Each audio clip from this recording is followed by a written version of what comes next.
En été, Europe 1 reste mobilisé pour vous informer. Sébastien Krebs.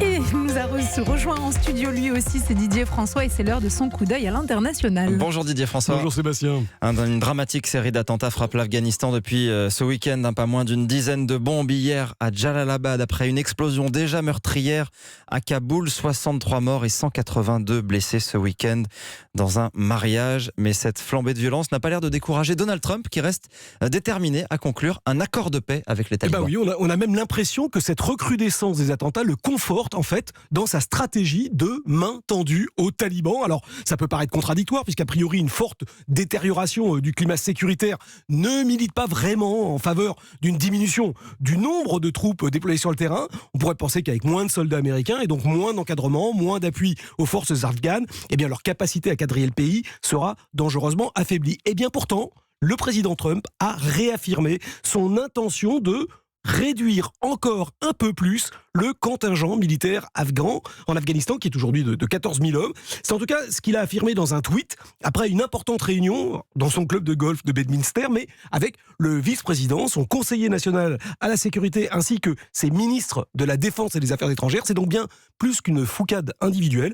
C'est, semble-t-il, une véritable décision gouvernementale, la stratégie des États-Unis pour mettre un terme à une intervention qui dure quand même depuis 19 ans, depuis le lendemain des attentats du 11 septembre 2001. Et qu'est-ce qui lui permet de croire qu'un retrait des troupes américaines améliorerait à terme la situation ? Alors là, il faut donc revenir à ces attentats des derniers jours, qui pour le coup ne sont pas du tout le fait des talibans, mais de l'État islamique. Sa franchise locale a revendiqué hier le massacre de Kaboul.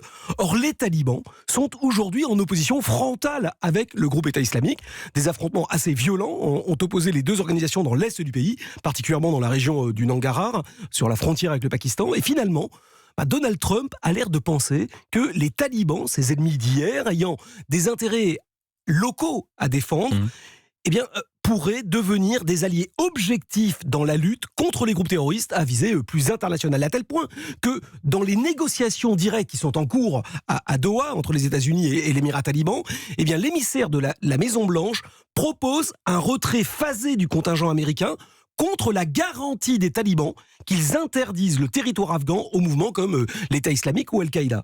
C'est ce qu'avait, rappelez-vous, refusé le Mollah Omar en 2001, qui n'avait pas voulu livrer Oussama Ben Laden, et ce fut l'une des raisons de l'intervention. Et quelle garantie auront les États-Unis que les talibans respecteront bien leur part du marché une fois le retrait effectué ? Alors, c'est un peu la faiblesse de ce plan, mais Donald Trump y a répondu hier en expliquant que les services de renseignement, eux, ne quitteront pas le pays, qu'ils resteront aux côtés des autorités de Kaboul pour s'assurer, comme il le dit, que l'Afghanistan ne devienne pas un nid duquel on nous frappe. Alors il y a évidemment dans cette stratégie un aspect électoral, l'objectif de se faire réélire en 2020 sur la base d'une promesse, mais pas seulement.